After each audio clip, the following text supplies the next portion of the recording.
Chapter 19. The Weeping Wind, Part 1. It was all right. All was well, Gyokuoyu kept telling himself. Soon, all would be over. Soon, it would all be taken care of. He felt as if a thread that had been wound around his feet was soon to be cut. Meanwhile, he was moving to slash the countless threads wound around his neck. The nightmare that had plagued him for nearly 30 years would be dispelled, soon. All very soon. He picked up a flight feather that sat on the shelf. It came from a hawk his mother had especially adored. When she died, the bird passed soon after, as if following her into the next life. He remembered his distress when she had asked him to take care of the hawk for her. He didn't know how to care for a bird and had never expected to. "You'll protect this town, won't you?" he remembered his mother saying. She was such a kind woman, she had never resented anyone in her life. His father, Gyokuin, had called her Sibo, the Western Mother, because he had wished to make her the most venerated mother in all of Isei province. She had told Gyokuoyu that his name, which meant Jade Nightingale, came from a bird that lived in the lands far to the east. He wished, though, that she had named him after the eagle instead. A strong name. Daddy saves mommy. Like the hero in a play. He wished, then, that he hadn't been named after a weak bird like the nightingale. He wished he had a stronger name. Just as Gyokuoyu set the feather down, there came a knock at the door. "Enter," he said. "Master Gyokuoyu, there's someone who would like an audience with you." "Will you receive them?" asked his aide, coming into the room. Gyokuoyu was in his office in the administrative building, getting changed. The discussion with his siblings had gone long, and he wanted to hurry to the ceremony. He had no time to entertain visitors. "Who is it?" he asked. "A man named Takubatsu, from a village to the northwest." "What will you do, sir?" The question meant, did he want a guard in the room? Gyokuoyu was in a hurry. Whatever this was, he wanted it to be over quickly. "Don't bother with a guard. And I want you out of here too." Takubatsu was Gyokuoyu's milk brother. Takubatsu's mother had been an enslaved former wind reader. Sibo, out of compassion for a fellow tribe member, had freed the woman from slavery and brought her to her own residence.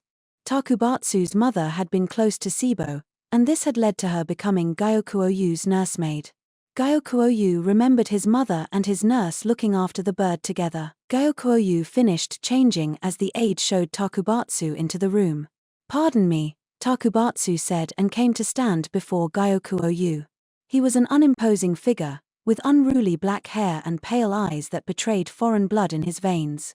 Gyokuoyu's nursemaid had had her son before she was freed from slavery. His father had been her owner. Takubatsu had worked at the main house along with his mother, but when his mother fell ill, he had quit his job. Gyokuin had told the nursemaid she had done well and given her some money, and she and her son had moved to a quiet farming village. Gyokuoyu and Takubatsu hadn't had any contact to speak of after that. Takubatsu had probably been occupied acclimating himself to his new surroundings. Gyokuoyu, for his part, was just as happy to have Takubatsu out of the picture. He'd seemed rather too much like an older brother. According to Sibo, however, after going to the village, Gyokuoyu's former nursemaid had grown sedentary and senile. After working herself to the bone as a slave, old age seemed to catch up with her quickly. Takubatsu had come to ask favors of Gyokuin several times when his life grew hard, and Gyokuin gave Takubatsu work. But more and more farmers came to imitate Takubatsu, trying to borrow money from Gyokuoyu's father. Most of them were also former slaves that his mother had freed. This, Gyokuoyu had always thought, was what it meant to return evil for good. He never ceased to be amazed by his father's softness. "What is it?" "It's unusual for you to come yourself," he said now, suppressing his desire to demand why Takubatsu had to come at such a busy moment.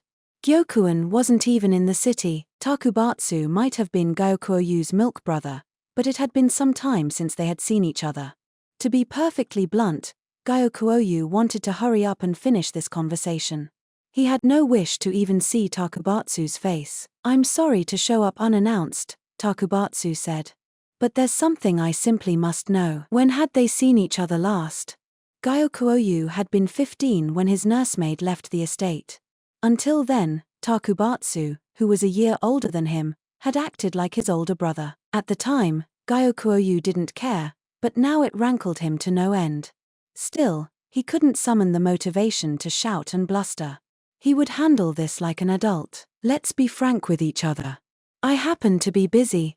I have a state ceremony to attend in a few minutes, Gyokuoyu said. Then in the spirit of frankness, I'll simply ask, do you mean to go to war with Shao? Takubatsu glared at him. If that turns out to be the only option, then yes. We have to, Gyokuoyu replied, adjusting his collar as he spoke. But you're the one who put us in that position. Why? Tell me that. You always used to say that you wanted to be just like Master Gyokuen, to go to other places, build relationships with other people, help the business thrive. You wanted to help the Western capital become great. You have children, grandchildren. You want to put your family in danger. Because that's what you'll be doing if you start a war. Takubatsu was shouting. Gyokuoyu's milk brother. He'd always looked so large to Gyokuoyu, but now he seemed small and shabby. His mother's decline had left him unable to get a decent job, which left him poor, and so he had come to Gyokuoyu's father to wheedle and beg. Gyokuoyu had thought perhaps he'd come today to do it again, but no. This was what he wanted to talk about. Yes, I did, but as you say, that was the past. And also as you say, my first duty must be to protect my family. Takubatsu was talking about the halcyon days of Gyokuoyu's youth, when the sky was always blue and no doubt had troubled him. As you can see, the Western capital is in danger. The people are exhausted by the ravages of the insect swarm. If I am to supply what they lack, some sacrifice must be made, must it not? It's our leader's job to avoid precisely such sacrifices. If Master Gyokuen were here, he would be searching for some other way, any other way. Have you searched? Even the honored imperial younger brother has done his part. Gyokuoyu found Takubatsu's voice grating. The man had colicky hair and pale eyes. Signs of foreign blood. There was nothing about Takubatsu that Gyokuoyu liked, not the way he looked, not the way he acted. That is not your concern. I told you, I have business to attend to. I'm going to be part of a state ceremony. I'm out of time to entertain you. A state ceremony where you'll whip the people into a war frenzy, no doubt. It was always one of your greatest talents, give you a stage, and you could sway any audience. Just as our younger brothers and sisters looked shaken earlier. Shut up. Gyokuoyu bellowed in spite of himself. He had to be careful. The bureaucrats had left the two of them alone, but they might come in if they heard shouting. He couldn't have that. Of course it's my concern. I'm your older brother. Gyokuoyu regarded Takubatsu with an absolute chill in his eyes. He couldn't have his aides hearing talk like that. No one could. I don't know what you mean, he said. Milk brothers we may be, yes. If you want to go around playing at being the elder, I can smile and play along. But you are not my older brother. I know you wish I weren't, Takubatsu said slowly. Master Gyokuen and Lady Sibo both raised you that way. And I'm sure my own mother agreed with them. Takubatsu threw a book on the table, a weathered lump of sheepskin parchment. It was a family register. Obviously quite an old one, decades old, perhaps. Gyokuoyu's milk brother began flipping the pages. Too bad for you, it's all written right here. Sibo's name was there. Listed as her child was a name Gyokuoyu didn't recognize. They had been born, however, in the same year as Gyokuoyu. The story was that my mother left Master Gyokuen's household because she was sick. But it was only a cover. Master Gyokuen put us out of his house in order to hide me and my mother. The words came easily now, smoothly. I'm told I was the son of a Shawnese merchant. The man lost his children to sickness and accidents, one after another, and when his family was all gone, he recalled a child he'd had with a forgotten slave. Gyokuoyu was silent. He had a ceremony to get to, but he couldn't leave this man alone while he was taking his little trip down memory lane. Eventually that merchant found his way to Master Gyokuen, didn't he? Did you think nothing when you saw him? Gyokuoyu didn't answer. It had been a few days after Takubatsu and his mother had left. A foreign man Gyokuoyu had never seen before came to the mansion and had taken Gyokuoyu by the shoulders. He spoke in rapid Shawnese. Gyokuoyu had some trouble following him, but he could tell the man was exclaiming, "My son, my son." This foreign man had red hair and pale green eyes. His eye color much resembled Takubatsu's, as did his unruly hair.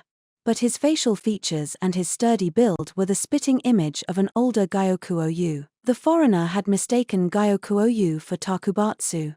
Before Gyokuoyu could push the man away, Sibo was between them. She hugged Gyokuoyu close and gave the foreign man a fearful look. Gyokuoyu had heard that his mother was a former wind reader. He'd heard that she had left her life on the plains to join his father in doing business and that she freed former members of the tribe who had been enslaved. But that was wrong.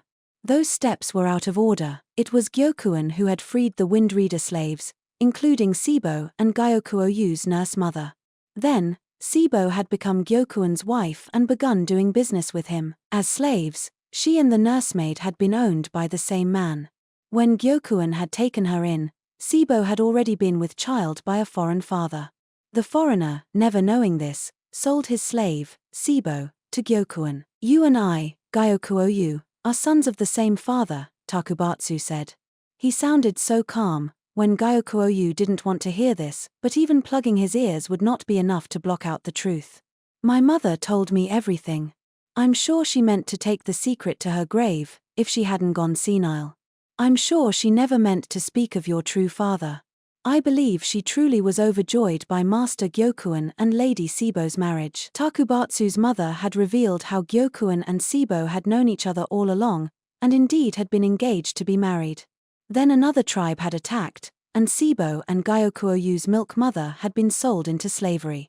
Their master had helped himself to his slaves, the nursemaid giving birth to Takubatsu and Sibo becoming pregnant with Gyokuoyu. Gyokuen had bought the slaves, giving them decent work and a place to live. Gyokuen had sought Sibo's hand in marriage, but she refused him, on the grounds that she was already pregnant. This is your true name, Takubatsu said. In order to take up residence in Isei province, it was necessary to establish a family register, which would be kept at the administrative office in the western capital, overseen by the Yi clan. Gyokuen promised Sibo that even if the child was not his by blood, he would raise it as if it were. She gave in, and the boy was renamed Gyokuoyu. It was then that the nursemaid began working in Gyokuen's household, and Takubatsu became Gyokuoyu's milk brother. Gyokuoyu had been so young that he didn't remember any of this. He clawed at his knees under the table. He knew. He knew all of it. He didn't need Takubatsu to tell him. Gyokuoyu knew the truth. And still, he had to be Gyokuen's eldest son. Righteousness was with his father. Justice in the form of protecting the western capital. It was what Sibo had wanted. To accomplish it, Gyokuen's eldest son, Gyokuoyu, had to be perfect. The evil necessary to attain Gyokuen's justice? Compared to other leaders, it was hardly evil at all. Gyokuoyu's father was simply that good a man. Gyokuoyu remembered how the former slaves failed at the unfamiliar practice of farming, again and again, and came to his father for money. Gyokuen, ever kind, lent it to them. What they couldn't repay, he allowed them to pay off by working in his fields at the harvest. It was as gentle a loan as had ever been offered. In fact, considering the time and effort necessary to teach them, the borrowers came out ahead. Yet in spite of this, Gyokuoyu's father was never greedy. Perhaps a man with deep pockets could simply, literally afford to help others like this. Even then, there were limits to what could be permitted. They were broken by the first slaves Gyokuen had freed. People who knew about Gyokuoyu's origins. As they say, the quiet pheasant is not shot. Gyokuen truly loved Gyokuoyu. Those audacious enough to try to threaten him disappeared one by one. Be they former slaves, or be they members of the Windreader tribe who knew Sibo, they vanished. They had to. The jade must remain unblemished. If Gyokuoyu was to succeed his father, then anyone who stood in the way must be eliminated. Where exactly did you get this register? Big Lin had it hidden. I got it from him. Takubatsu seemed to be talking about something that had stirred up the household some time ago. Even Gyokuoyu had heard about it. The so-called small Lin, the one who disappeared, that was you? That means you've been working on this for a while. But why? After a moment, Takubatsu said, Master Gyokuen asked me to. He said that if Big Lin seemed to be hiding any papers from long ago, to let him know.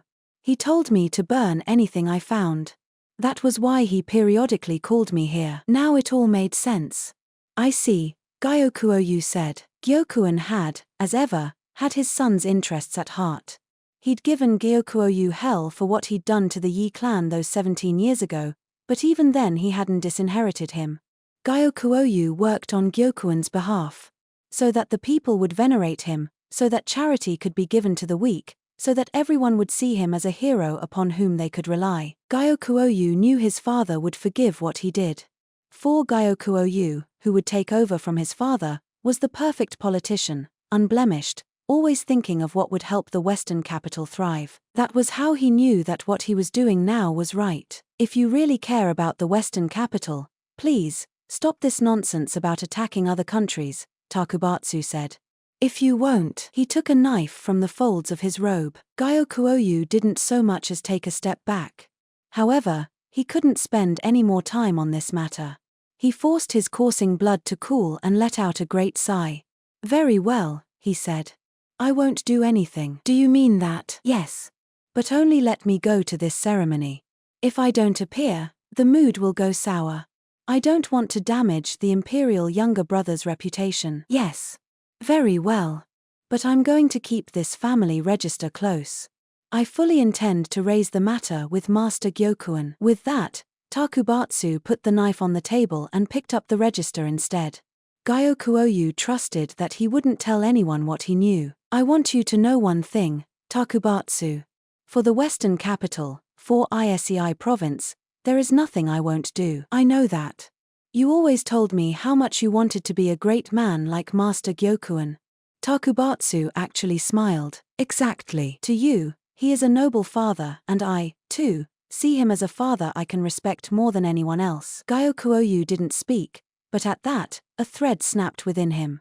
He'd meant to remain calm at this moment no matter what happened. But it was bad enough for Takubatsu to call Gyokuoyu his younger brother. Now he called Gyokuin his father. Gyokuoyu had to be Gyokuin's eldest son. Had to be his pride, the leader of the Western capital. Chendi. Takubatsu exclaimed. Before Gyokuoyu knew what had happened, he realized there was a knife in his right hand and a sheath in his left. Something slick ran along his palm. Why? Takubatsu's eyes were wide, and bloody foam dribbled from the corner of his mouth. His blood poured down the table and onto the floor. The family register he'd been holding dropped from his hands and into the red pool. Because you're in my way. With the knife still lodged in Takubatsu, Gyokuoyu's mind turned to the events of the past. How he'd wished to be like his father, longed for his father to validate him. Gyokuin loomed so large in his mind. Gyokuoyu had grown large too, but it wasn't the same. At first, he hadn't much minded. Gyokuin and Sibo had handled business together, and the family had been surrounded by servants. Gyokuin was a brilliant businessman, and Sibo was every bit as sharp as him.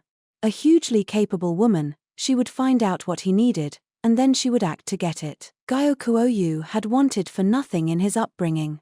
Only, when he was 5 years old, another woman and her daughter came to live with them. Gyokuin fawned over to the new child, a little sister to Gyokuoyu, still just 2 years old. Sibo was nearly as smitten as her husband.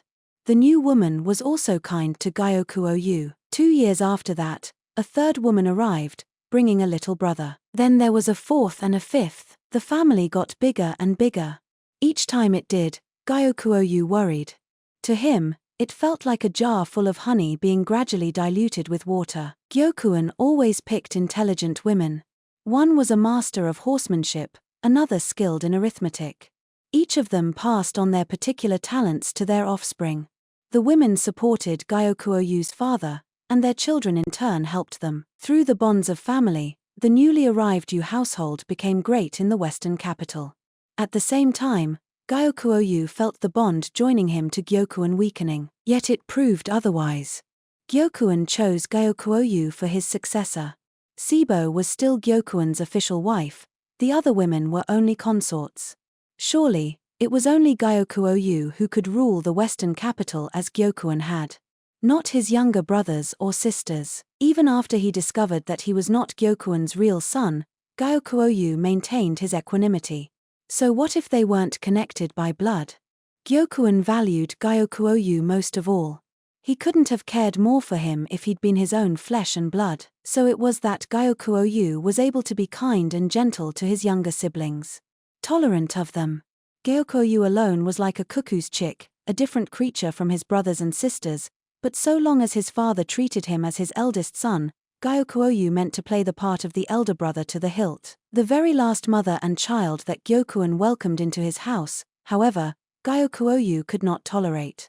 They had red hair and pale green eyes, just like the master who had tormented Sibo when she was a slave. Bit by bit the curses overflowed, the way ink might stain a piece of parchment. The patter of blood dripping to the floor brought Gyokuoyu back to reality. "Oku, oh," Takubatsu looked at him with bloodshot eyes and said something, his voice a whisper, but Gyokuoyu couldn't hear it. Gyokuoyu flipped the knife around in his hand and gutted Takubatsu. Unable to speak anymore, he only glared at Gyokuoyu with baleful eyes. "One final mercy for a milk brother," Gyokuoyu said, and then he pulled the knife out before driving it past Takubatsu's ribs and into his heart.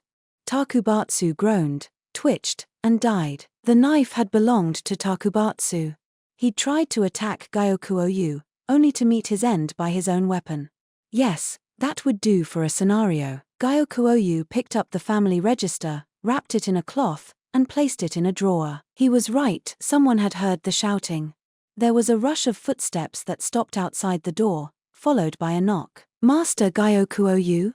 Is everything all right?" a voice asked. "Come in," he said. Master Gyokuoyu?" It wasn't his aide who entered, but Rikusen. He'd been at the conference with them. He must have come to check on Gyokuoyu when he was running late. "What in the world happened here?" Rikusen asked, maintaining an air of calm despite his obvious shock. This was the man that Gyokuoyu's father had sent him from the royal capital to be his adjutant.